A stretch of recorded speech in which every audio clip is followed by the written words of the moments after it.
Hi Aries, this is Jav. Welcome po sa ating channel. Gamitin ang reading na ito bilang gabayan lamang. Kung naka-resonate kayo, comment down. Kung hindi kayo naka-resonate, ibigay niyo po sa iba kasi channel reading po ito. This is for you, Aries.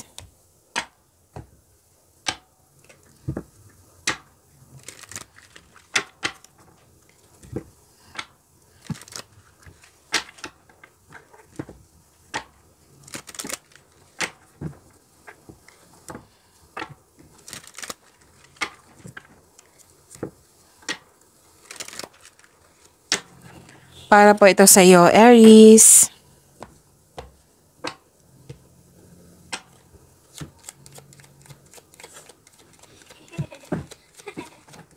Maraming salamat po sa inyong patuloy na suporta at maraming salamat din po sa mga hindi nag-skip ng ads.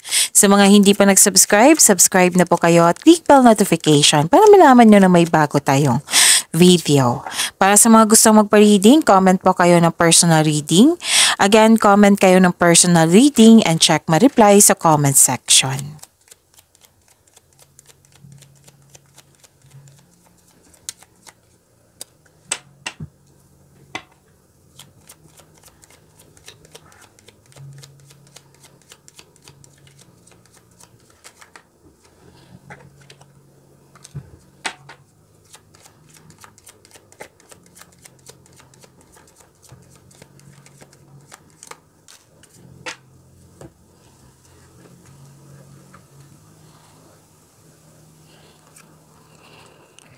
Aries, nakikita ko dito kayo stability or stability sa inyong emotion. At may dumating na project or opportunity na bibigyan mo siya ng long-term plans.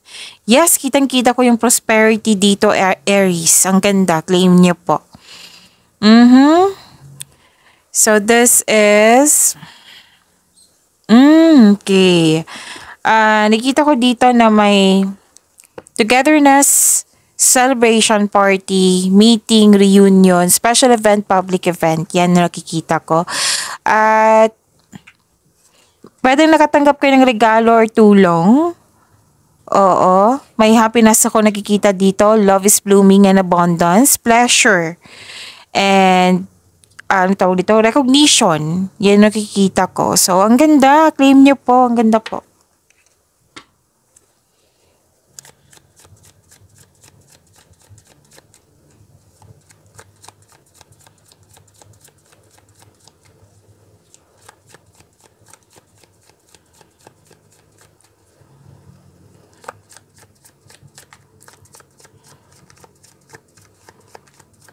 Energy po. Energy ni Aries.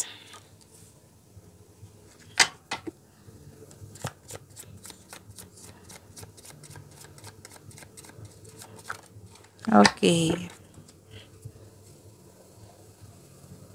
Paalala lang po, Aries. Oo, lalo na sa mga bago dito.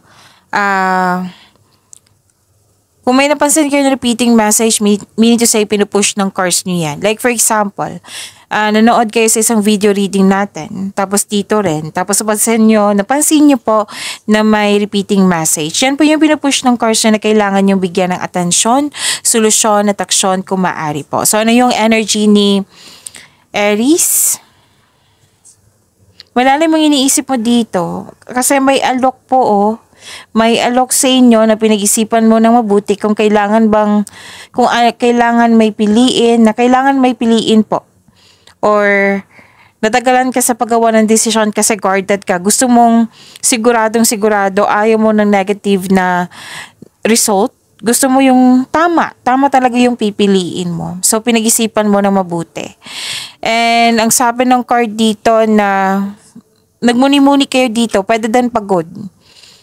Gusto mo ng space or binigyan mo ng time yung sarili mo para magkaroon ng space, pahinga, para makapag-isip ng maayos. Okay? And okay. So kung nakaramdam ka ng pagod or dismayado, kailangan mong isipin mo yung inspiration mo sa buhay para ma-motivate kayo. Okay?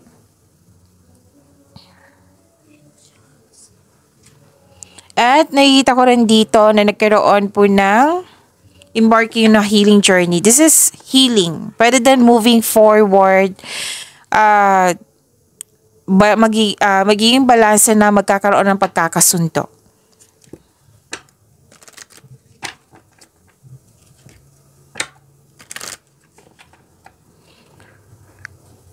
Okay, paglalakbay, may travel, paglilipat, pwedeng pagpaalam, or pwede din may invitation na kailangan mong puntahan.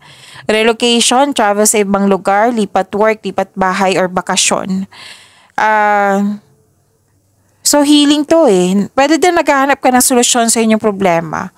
Kailangan, sabi po dito na nag-decide kayo na umiwas din sa toxicity. Oo. Kasi mas pinili mo magkaroon ng peace of mind. Healing nga. Pwede din nag-vacation kayo ngayon para mag-rest, para makahinga. Okay? And ang ilan sa inyo nagpasya na mag-live-in or magbuo ng pamilya or magbukod na. Yan yung nakikita ko. Pwede, ang ilan din sa inyo change career or paglilipat sa isang lokasyon or sa posisyon. Yung pag-level up nga. And may parating na pera po. Nakikita ko dito, may parating na pera at magkakaroon ng financial stability.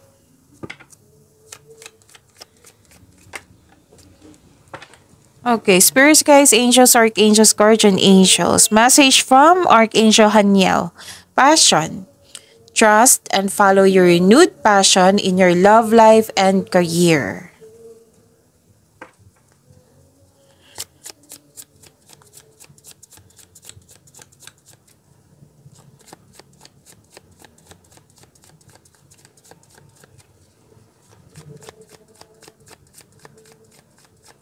Career and money po ni Aries.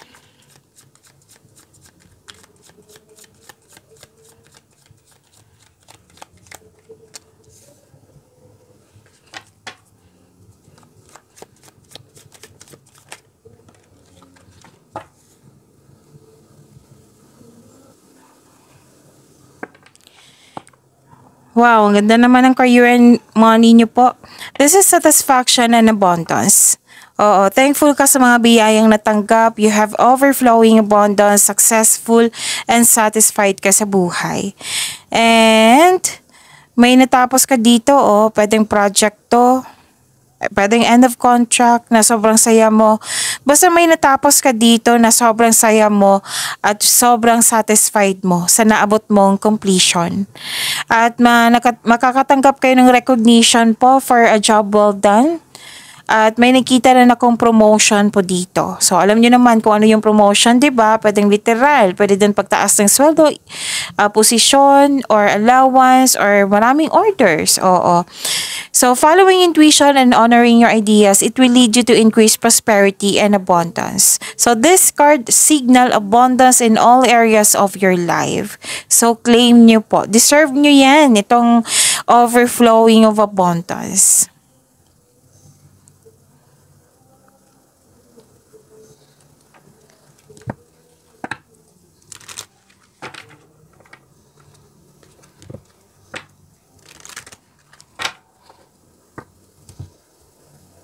Competition, rivalry, nakikita ko dito.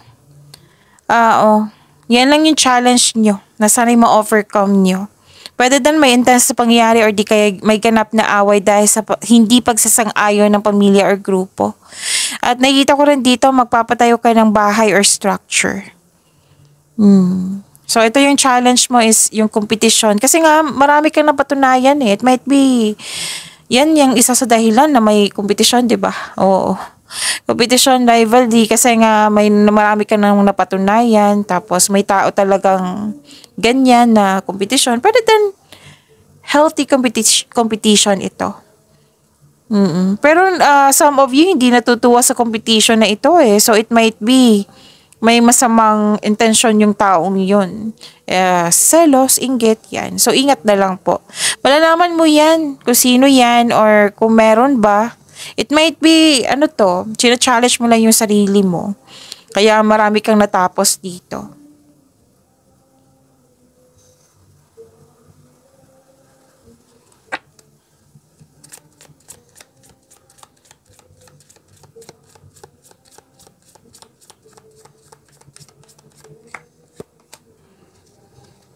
So take action. When whatever your question, this is telling you to go for it. Kung ano daw yung mga question, question, this is a go signal na go for it. Sagot po ito. Kung ano yung mga sagot mo dyan, Kung ano yung mga tanong mo dyan, ito yung sagot. Go for it. Okay? And go for it, take an action.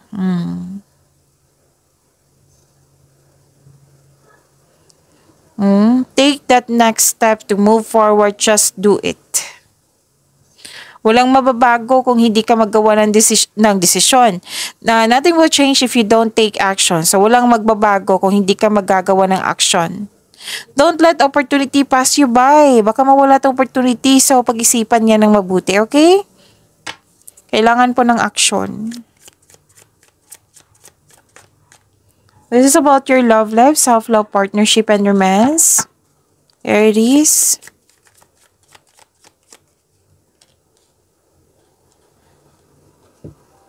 Okay.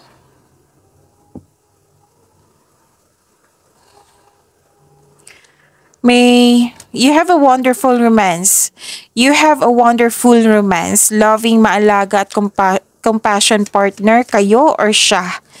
Tapos marunong magbalanse sa emotion. May nag-aalaga dito Pwedeng may nanganak, may nag-aalaga ng baby, or may nag-aalaga sa iyo ng mother figure. May nagbigay ng time sa sarili, sa pamilya, sa mga bata. Yan yung nakikita ko.